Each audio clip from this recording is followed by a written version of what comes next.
very warm good evening to all of you who are attending today's session. We are glad that we are, connecting again on financial health check for doctors. If you have attended my previous session, so it was more on financial planning, like how do you assess your financial health as on today? How do you assess what are your goals and how do you plan for your goals? What are the do's and don'ts and things like that? So today we are taking one step ahead and getting into once you start understanding what is investment and savings and where to invest. Before starting with where to invest, you have to first understand what is asset allocation. So in this series, we thought this will be a good topic to discuss, especially for doctors, because there are certain granular things which differ for doctors and medical professionals. Although the broader concept of asset allocation, the principles and the concepts and the underlying subject matter is the same, but somewhere there are few elements which bring in both a more subjective touch to asset allocation and which might change the long-term perspective. So yeah, before we begin, I would like to tell you what is the agenda for today. So we are going to see what is asset allocation and why is it important, and how it differs for doctors. Throughout my discussion, I'll be bringing about some elements where I feel there are some changes where we need to focus for doctors and medical professionals. If there are any questions, please feel free to write your questions and concerns in the chat box. So let me tell you that I'm going to plan this session like a 30-30 or max I'm going to take 30-35 minutes. Remaining part of the session, we will take question and answers. So we want to make this session more interactive because broadly, so the concept is the same, but I would like to address questions which are very specific. Okay. So let's begin our discussion. So before we begin, just wanted to highlight like what are the common questions I come across when I'm interacting with medical professionals and doctors. I've just put a few of them here. So most of the questions which are, which come to me are like, are divided into these two categories. So mainly I come across, people asking me because doctors and medical professionals do not have EPF, most of them, or, any retirement specific or pension specific investments starting from the first salary or first pay. So they delve into PPF and NPS, and they ask questions like how much should I invest in PPF and NPS? Of course, there is an upper limit because of the tax deduction and things like that. Is it okay to do more than that, or what portion? When should I stop? At what corpus should I stop investing in them, and something like that. And if a doctor has a plan to start his own business in terms of starting his own medical practices or her own medical practice, then they start planning like like a goal. In the next 5 or 6 years, I want to accumulate this and this corpus. I want to arrange this and this to start my own practice. How can I do that? So how can I restructure my finances and investments and those type of questions?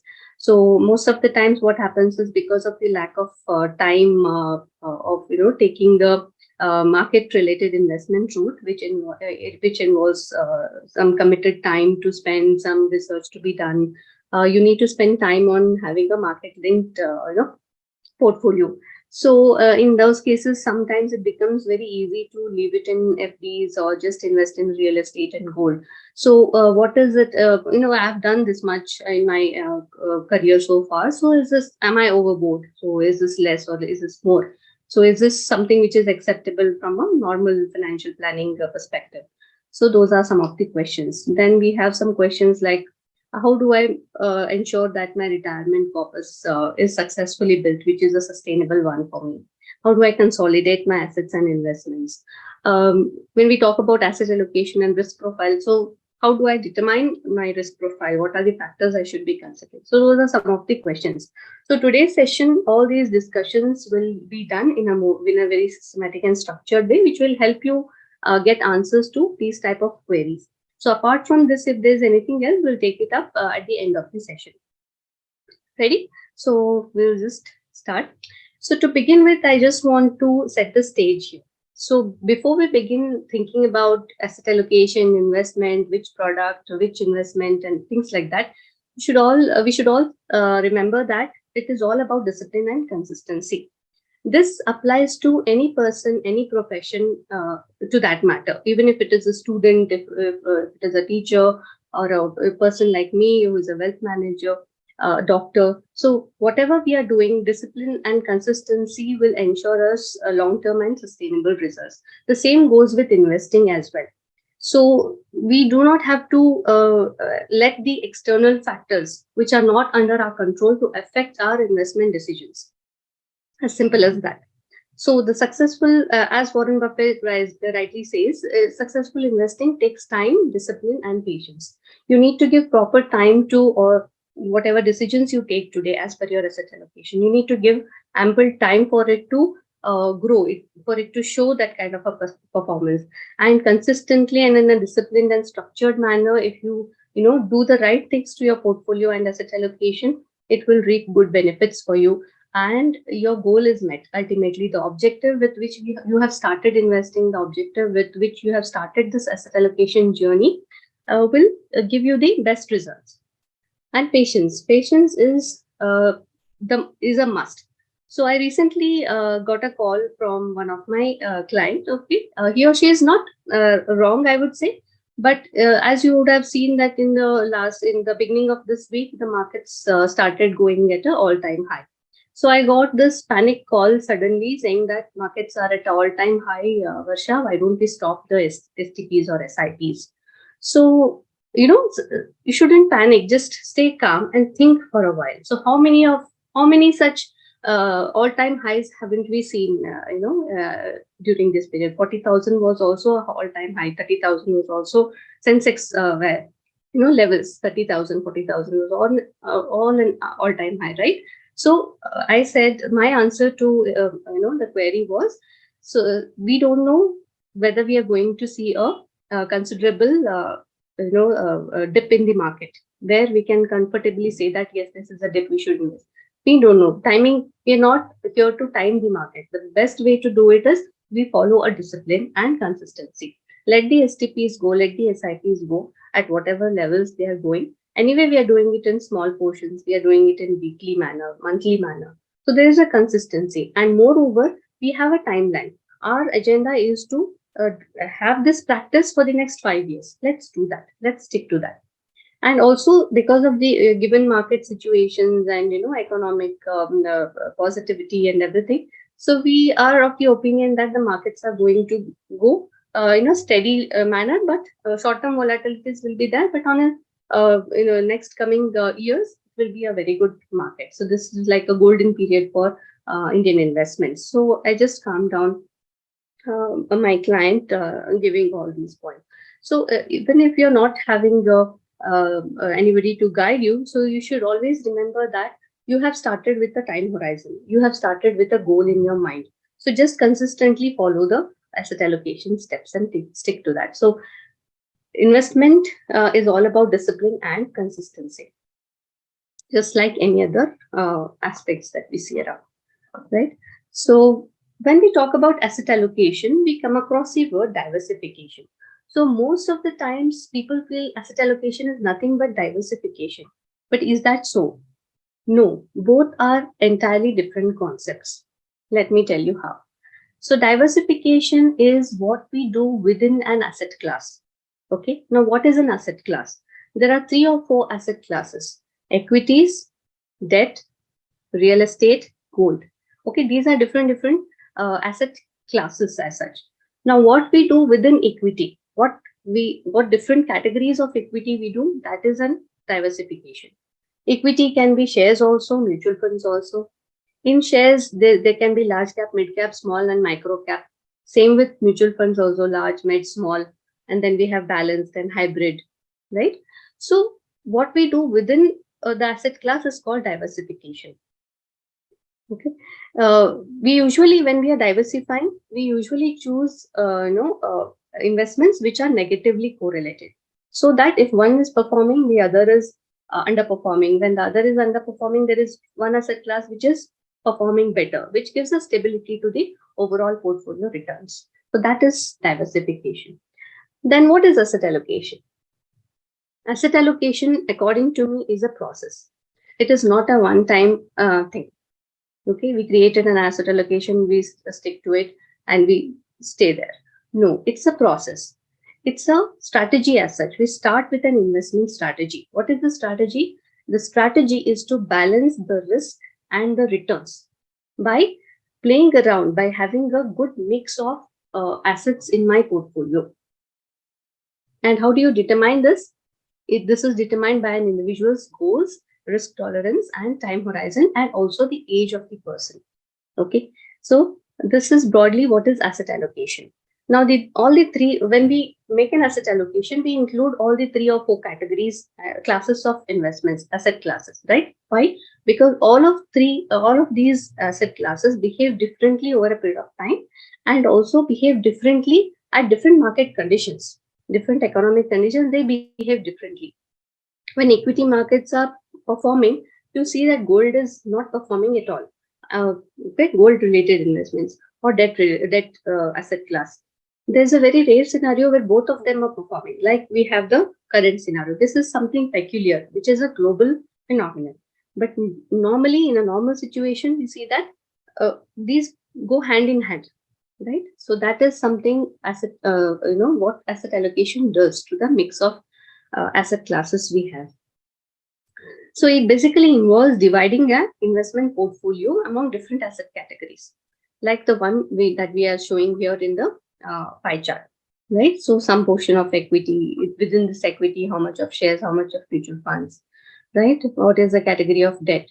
So what is this mix which is suitable for you? That is a very, very personal and subjective decision. It depends on your age. It depends on what financial goals you have, how much time you have. Are you high on liabilities, loans? What is the amount of risk you are able to take? Now, determining what risk you can take also depends on your individuality. It is an individual assessment we have to do to arrive at the risk also and the asset class also. Right. So,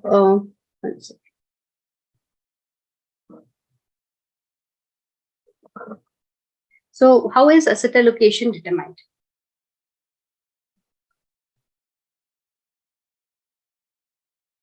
Okay, so basically these are the factors which determine asset allocation broadly. Incomes, expenses. Now, why is it different for doctors? I would like to bring some points here. Okay, so incomes. So in most of the doctors and medical professionals, there are fixed incomes and variable incomes. Variable incomes, as in sometimes it is regular, sometimes it is not regular. Okay, so you are not in a position to determine when the cash is coming in and how are you apportioning your cash. And there's a little bit of work we have to do where we can arrive at a scientific way or a systematic way to how to organize these incomes. Then comes expenses. Expenses also, like for example, I have a doctor client who runs a clinic also and who is working with a hospital also. So there he or she is having expenses related to the clinic also. Sometimes the expenses are big ticket and one time, like maintenance of the clinic, some equipment and things like that. And then there are regular expenses for the maintenance of the clinic, salaries and things like that. So other than the household income, there are other expenses also which gets attached into the cash flow. Basically, income, expenses and savings come under the cash flow. So the cash flow scenario for medical professionals is little different. So that is when we have to identify what is the flow that we can regularize and get into a systematic way of investing and understand what is it that we can do to have a balanced approach there. Then, of course, the age. So in my last webinar, we have discussed how age also is a factor for the financial planning journey for doctors and medical professionals. That is because their careers, their education takes a longer time than your, the time frame that you need to settle in your profession also takes time. So there's a delay in your first paycheck or a first regular income that starts coming in. So there's a delay. And by the time you decide whether you want to do have your own practice or work for a hospital and make those decisions, some more time has passed. So it is little different. So even what happens here is, even though you start late, but then your incomes are quite high, right? So your flow of income is high. So if there is high income, low liabilities and expenses, an individual is able to take higher risk in, age becomes indifferent. So what we normally say is, higher the risk, lower the higher the age, lower the risk the person can take. So sometimes it may differ in the case of doctors and medical professionals. So these are some of the determinants which are different for doctors. Assets, of course, this is common for all. What kind of asset mix you already have, and how do you change that, or rebalance your existing assets, and what is the kind of returns you're getting now. What do you intend to, what should be your ideal rate of return on investments to achieve your desired results, desired goals. What is the risk that you can take? Again, risk and age goes hand in hand. Liabilities. If you are high on liabilities, you will not be able to take that kind of a risk with your money. You cannot, you'll be less adaptive of volatility, market volatility. So you will avoid market related or aggressive investments there. So then that will impact your long-term returns also. So liabilities is one. Then time horizon. So how much time do you have, let's say, for retirement, or for children's education, or to plan for the clinic or something like that, plan for business or some alternative income. What is the time horizon? So then you'll start categorizing your goals into short term, medium term, and long term. Then accordingly, your asset allocation for each of the goals also changes, right? So that is the one. So these are the factors that determine your asset allocation. Now, asset allocation, one second.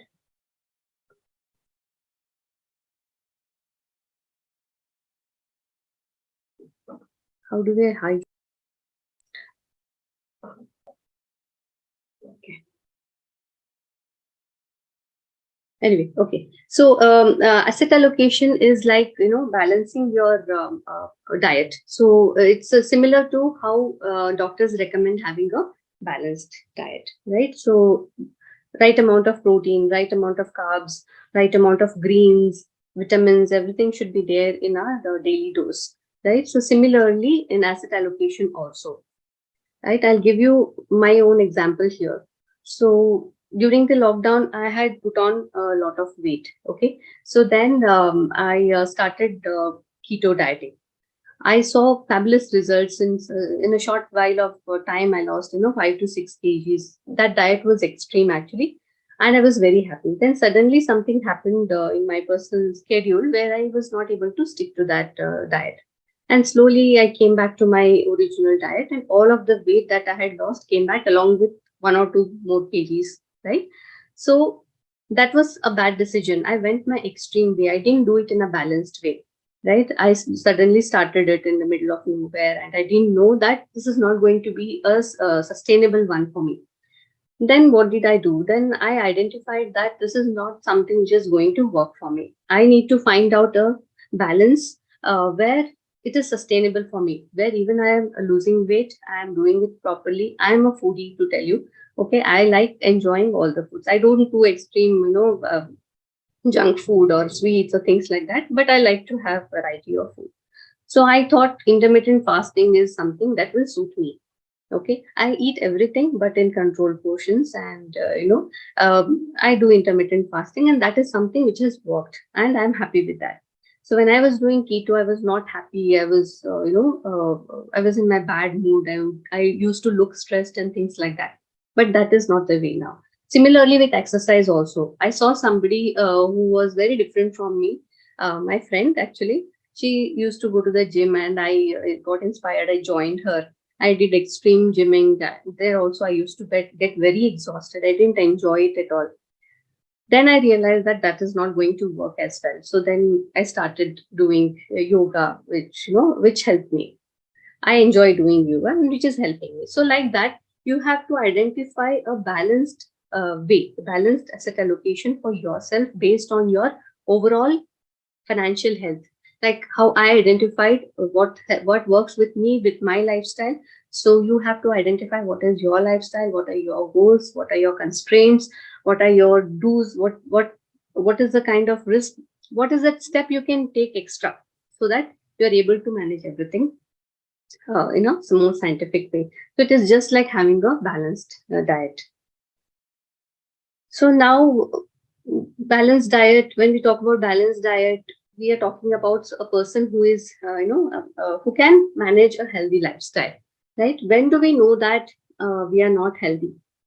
We know that we are not healthy when we see some symptoms, right, in medical profession. Like, for example, my own example, when I was telling, there were side effects and I was unable to identify them. When I identified them, I changed my course of action. So similarly with investment also, there are certain hints where you have to identify what works, what is not working for you. Okay. What are those red lights? What are the signs of healthy investment, unhealthy investment portfolio? These are the four high level things I've brought here, but there can be much more if we discuss, specifically. One is the hidden costs or high cost products having in a portfolio. Products like ULIPs, okay, they are an easy way to invest because equity, debt, and there's some form of mix there and things like that. But ULIP products have very high on costs. Okay, so, and those are taken away from your investment itself, like every month and every yearly also. They sell a portion of units, and that the costs are taken from the investment itself, which the investors most of the times don't know. And most of the time, so happens that we fail to read through the statements and the disclaimers and everything, right? So we end up paying high cost for. There is opportunity cost here. Had we invested that money somewhere else, I'm not specifically telling about ULIPs, that is just an example.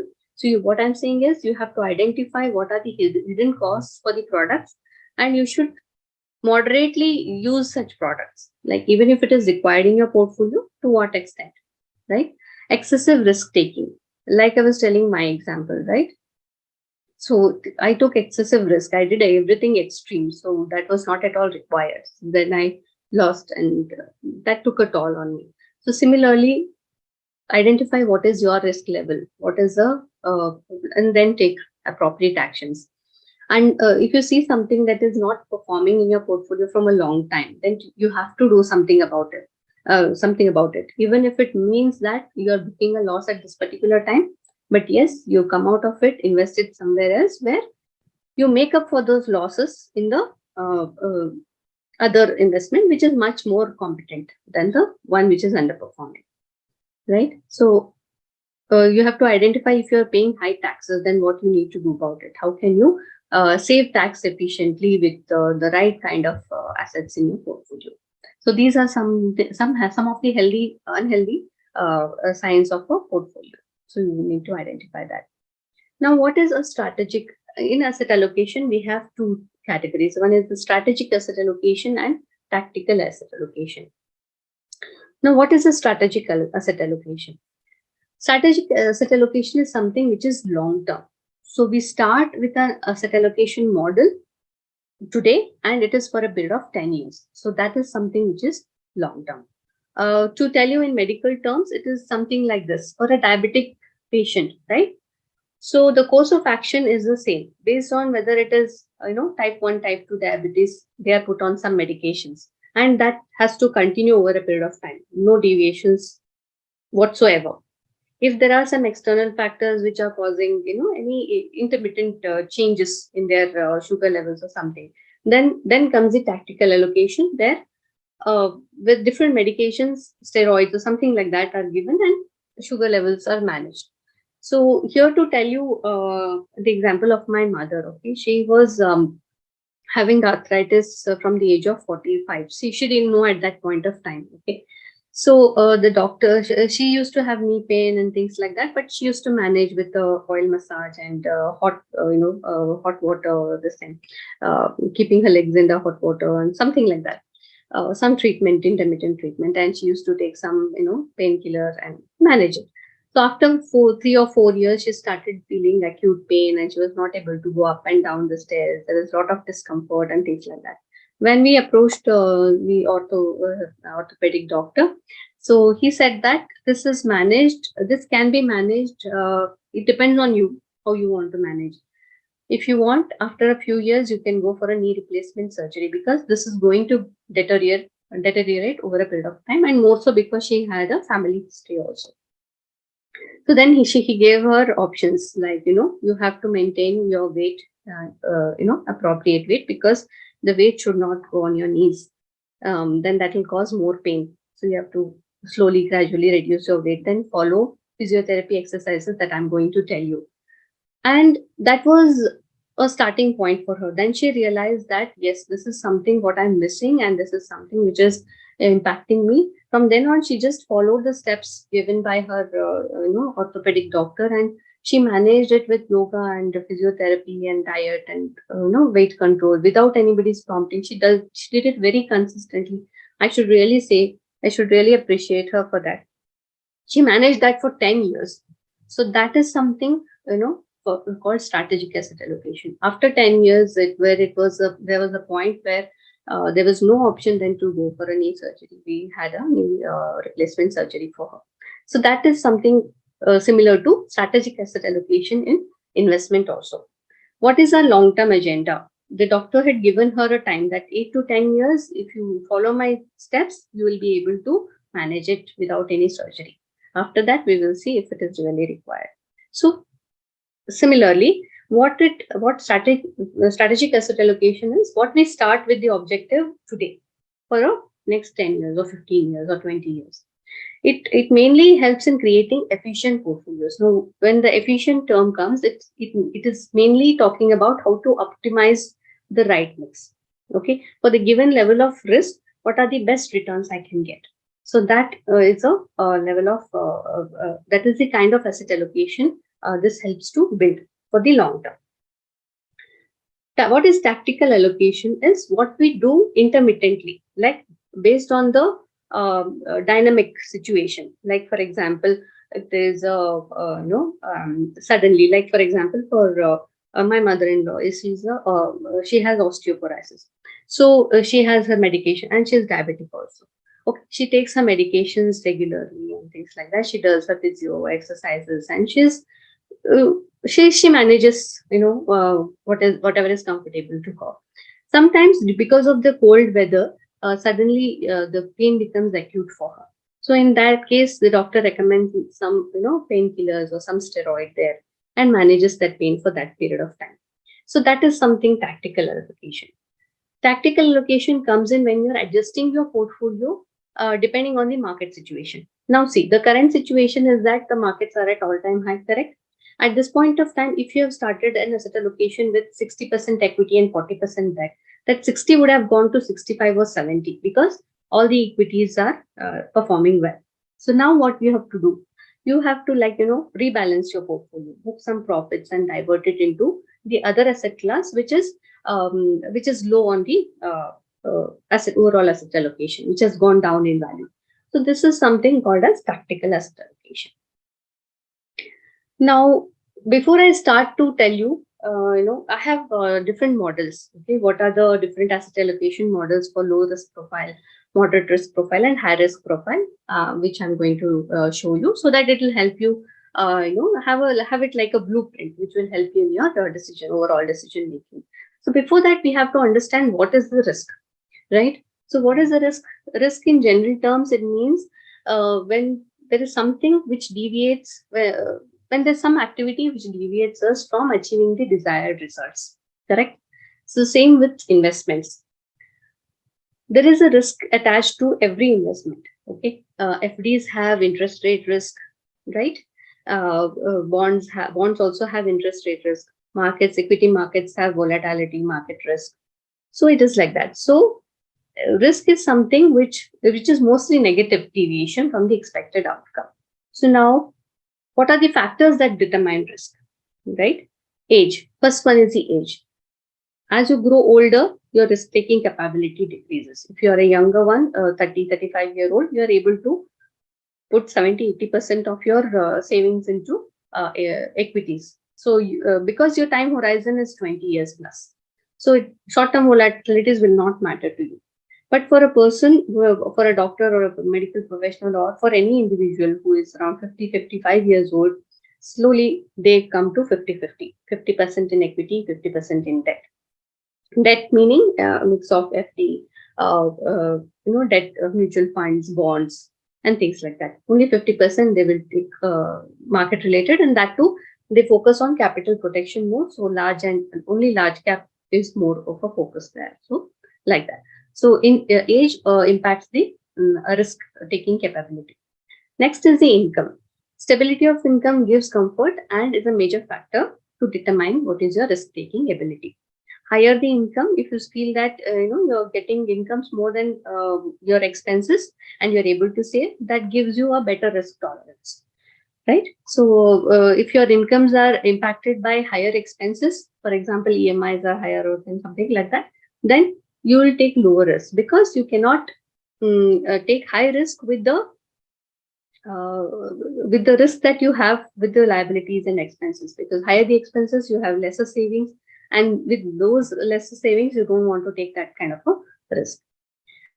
Then what kind of assets you have in your basket? So there's a saying that don't put all your eggs in one basket, right? So you will try to look which asset class is more, where there is over concentration, where how to diversify, and that ultimately determines what kind of a risk you can take, and with what is the style, basically what is your investment style basically there. Liabilities, like I said, if you are high on liabilities, you will not take any risk with your not take much of a risk with your investments, because there is already risk on your dependents, right? You do not want your savings also to be high risk, so that if something happens to you, then you want to ensure safety and security for your dependents. So liabilities and cash flow determine the risk taking ability.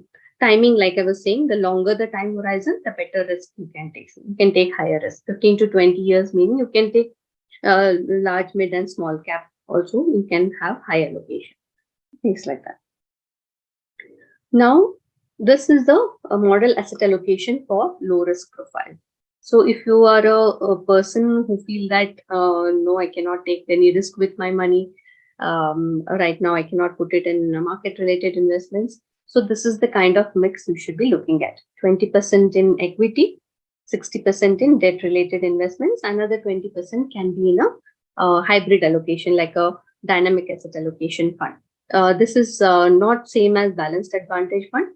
You get some typical funds which typically say, specifically say that they are dynamic asset allocation. So this is the kind of mix that you have to take. This is the risk profile. This is for moderate risk profile. So here you can see 30 plus 10, 40% in equity, and 35% in debt, 20 in balanced, and another 5 in gold or any other commodity which is not related, which has less correlation with our other asset classes, 5%. So here, to answer your question, how much of a gold investment I can make. So ideally, we do not suggest more than 5 to 7% of gold allocation in any portfolio. Okay. If you're looking at it only from an investment perspective, we do not consider personal jewelry and the jewelry or gold that you're planning for daughters or daughter-in-law, future daughter-in-law, and things like that. This is purely from an investment perspective. In Indian households, we have an emotional attachment to gold, so we don't take personal jewelry into consideration here. So we are talking about gold coins or gold ETFs, sovereign gold bonds, and things like that, which are purely investment purpose. So this is for moderate risk profile. For high risk profile, we go by 20% in large cap, 15, 30.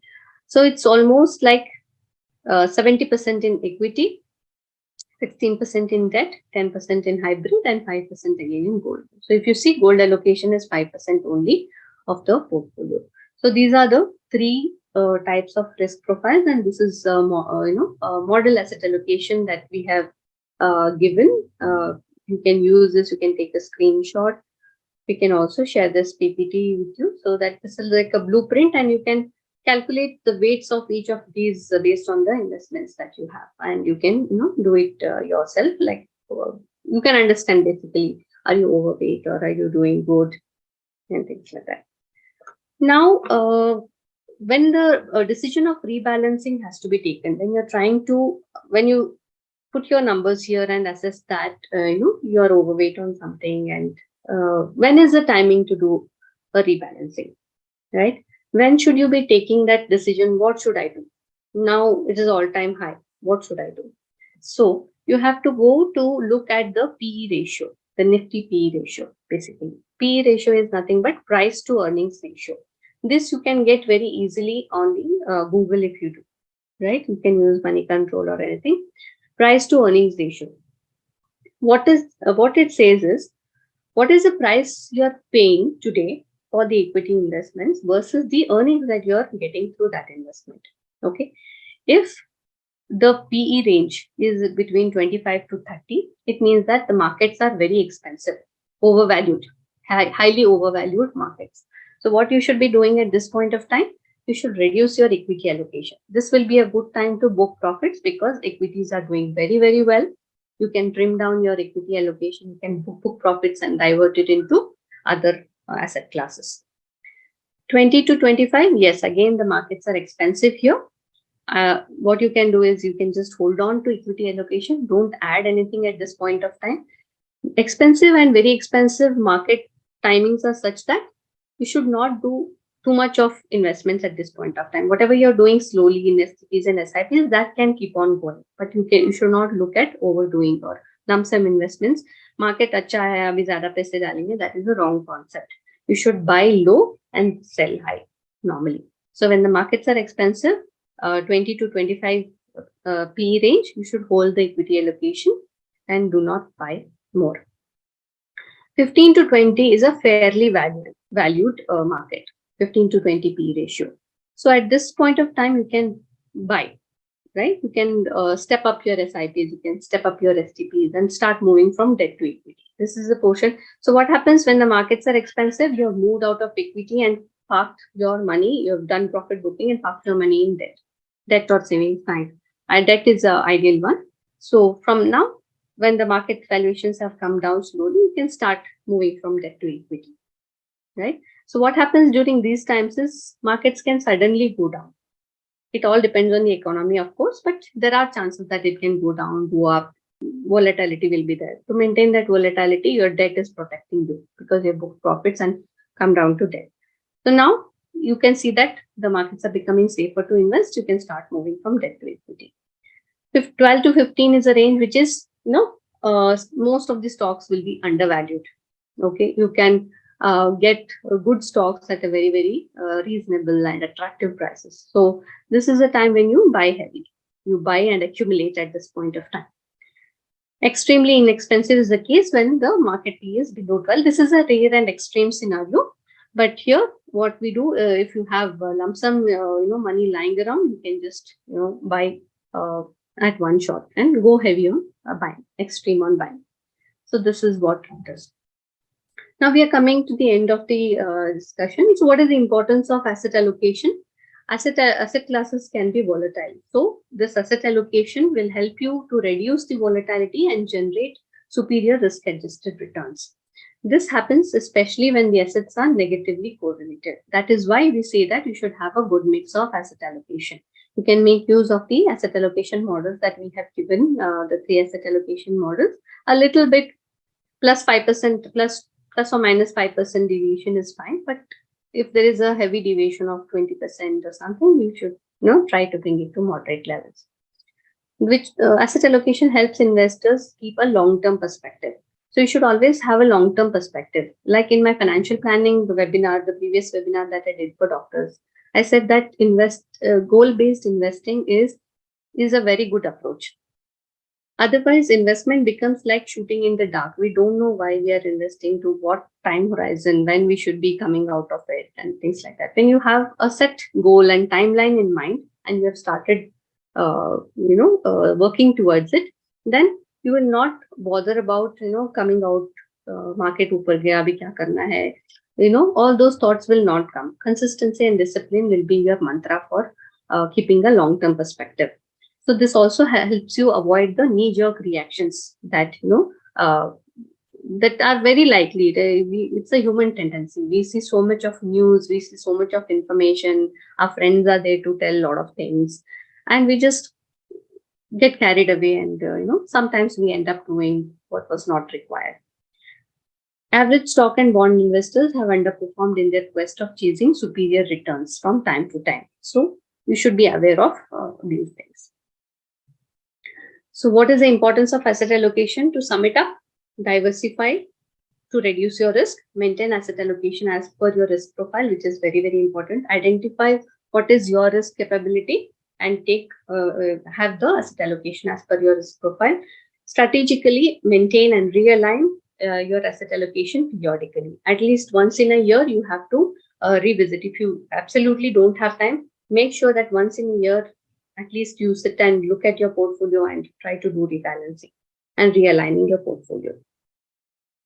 Right. So that was all from us. So now we are open for question and answers. So this is just brief of Right Horizons. We are a one-stop wealth advisory firm. We do wealth management, PMS services, portfolio management services. We also do family office advisory, financial planning, and all of that under one roof. We operate from 4 major cities: Bangalore, Mumbai, Chennai, and Hyderabad. And we have more than 2,000 crores of AUM.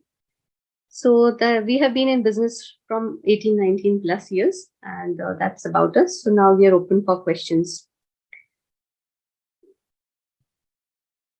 Thank you, ma'am. I would like to request everyone if there is a question, please write it in Q&A section so we can discuss it.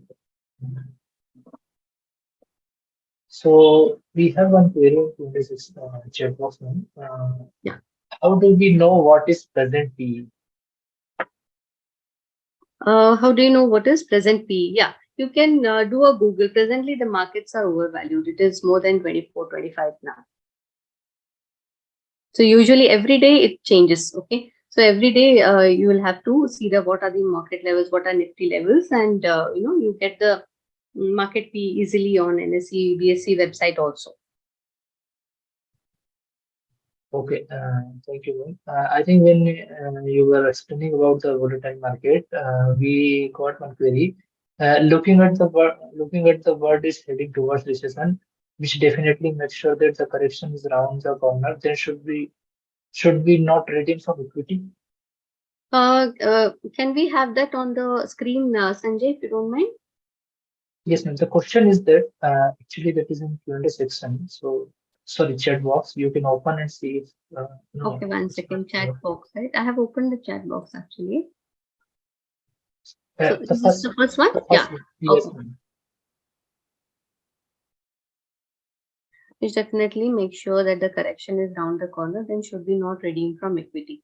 Yes, you're right, actually. So when the global recession fears are there, it will definitely impact Indian markets also. So, but then, given the global scenario, we are in a much more comfortable position. If you see, given the economic conditions and the commodity, the inflation is stabilizing, slowly stabilizing in India, and things like that. Indian markets are very well equipped to digest the kind of fluctuations that are going to be there. There will be short-term volatilities, like I said, but a big correction is definitely not what we are expecting. We are very positive and confident of Indian markets. You should redeem from equity now. Like I said, the market P is high. It's at all-time high. What you should be doing is you should rebalance your portfolio, like do some profit booking and park it in debt, so that whenever there are short-term volatilities, you can systematically invest in equity. Have I answered your question, Vishal, or was it any different that you were asking? Thank you. Yeah. So we have one more query. Ma'am, Nifty PE for only large cap exposure, correct? How I know for mid and small PE? Okay, ma'am, Nifty PE for only large cap exposure. No. So the market P, it's a entire market PE ratio. So it doesn't have to do with large and mid and small. So you can take it as a whole, because see, Nifty means it is an index, right? It is an index which has a mix of all the categories. Yes, large cap is more, but then it has a mix of small cap also, right? Small cap at this point of time are not performing. So if you want, you can go to the BSC website, but I doubt that there's a small cap PE available there. Thank you, ma'am. We have one more query. I would like to know how can one invest in bonds? Are bonds available for trading also? So which one is that? Here. Okay. Yeah. There are some bonds. There are some bonds. You can have bond investments through your, Demat account also. You can invest through to bonds in Demat account. Some bonds are available for trading also. Thank you, ma'am. I think we have one more query. How many times do we need to change our asset allocation in a year? No, like I said, asset allocation is a long-term thing. So I explained at the very beginning that it is a process. So over a period of time, you have to start with the desired asset allocation. Okay. And in between, you will have to rebalance it in a way that you are at the agreed levels. Okay. So at least once in a year, you have to check your asset allocation, or whenever the markets are high, whenever the markets are low, you have to check if you have time, or once in 6 months, once in a year at least. That's a must. You have to do it. Thank you, ma'am. We have one more question. What about PPF? How do we know how much to invest in that? Yeah. So PPF is a good investment if you can let that money grow, because it is a safe investment, right? It is a tax exempt, entirely tax exempt investment.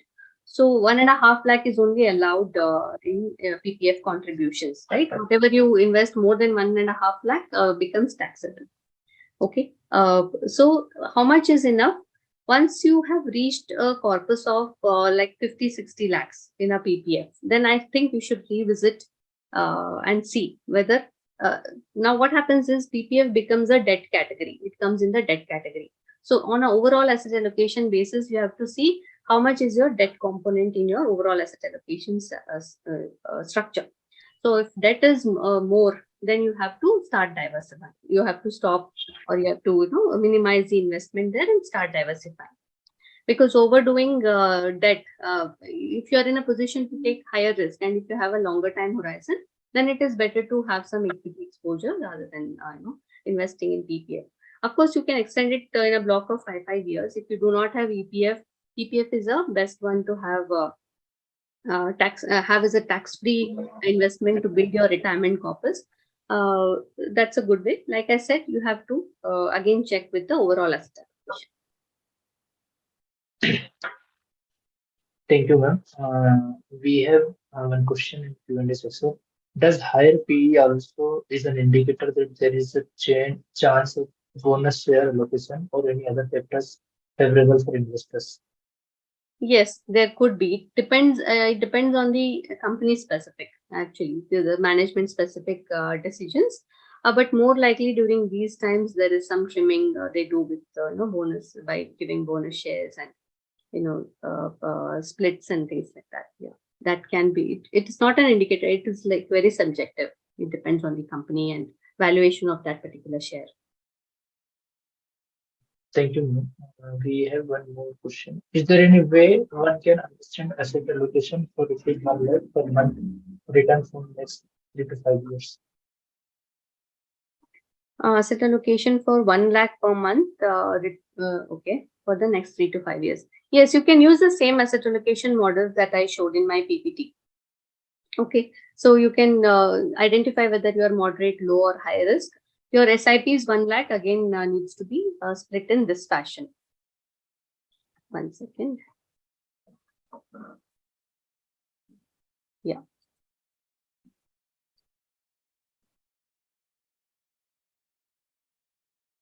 Yeah, let's say you are moderate risk. So again, oops, just give me a moment. Yeah.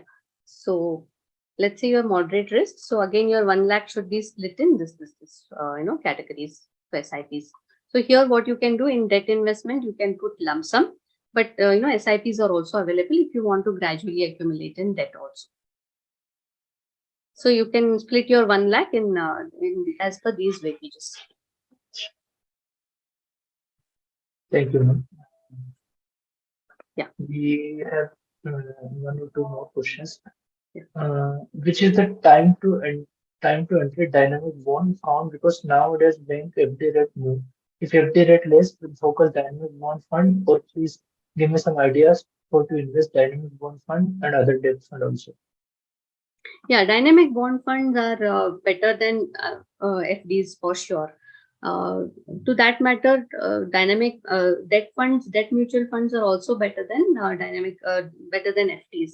That is because the interest rates are good. The funds for over a 3 to 5 year period of time, they tend to give a good mix of debt and hybrid dynamic asset allocation. They tend to give a 8 to 9% return, and moreover, there is taxation benefit. In FDs, you are taxed as per your income tax slab rate, right? So here you can take the taxation benefit for capital gains also. And that too, the capital gains will come into the picture only if you redeem from that fund. If you're doing it for a long term, then only when you redeem the fund, you will get a taxation, long-term tax will hit your account. But in FDs, it is on accrual basis. So if you're comparing it with FD, definitely yes, it's a good option. Thank you so much, ma'am. One question from Mr. Prasad. Any suggestion for parking fund for short term? For short term, yeah. Short term in Yes. the sense, okay, let's say you have 6 months time, right? So then you can go for floating rate funds. Floating rate funds are good. And we have one or two more questions. If you allow me, we might take them. How do one take care of cash flow during retirement? Cash flow during retirement. Okay. So basically, you can have passive income strategies. Okay.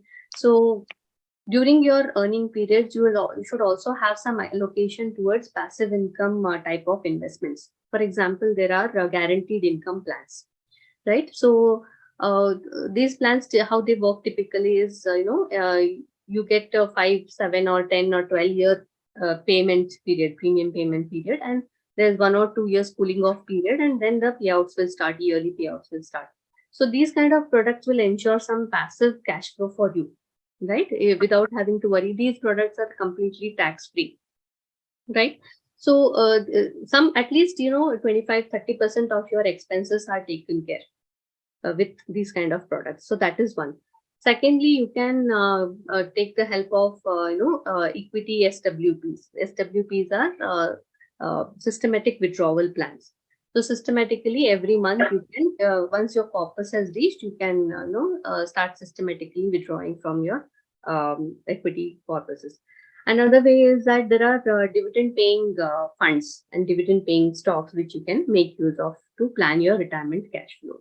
So it all depends on the amount of corpus you are accumulating till from your within your earning period till you retire, and what is that you have accumulated, and how much of a cash flow is you can manage, can come in during your retirement. So it's like that. Thank you, ma'am. I think we have one more question. We can take that and Yeah, sure, we sure. can. Yeah, In debt category, how to select a mutual fund which may give 7.5% interest rate per month? without loss of capital in future. So again, in debt mutual funds, there is no guaranteed interest as such. Okay. So in a debt category, okay. So when you talk of debt, right? So in debt, if you have to make use of the tax efficiency of debt funds, you have to stay invested for 3 years. So 3 years is the holding period. So which are the categories now you can look at for the 3 years time horizon is, again, you can have a diversification within debt asset class. Like you can have one floating rate fund, one money market fund, one corporate bond fund, and one banking and PSU fund. So these are the four categories you can have, and a good mix of them will give you a return somewhere, return, I would say, not interest, a return of 7.7 to 8%. Thank you, ma'am. I think we have 2 more minutes, so we can take the last question. Sure. What is routine income fund and how do we compare it with liquid fund, especially for a time horizons of less than 6 months?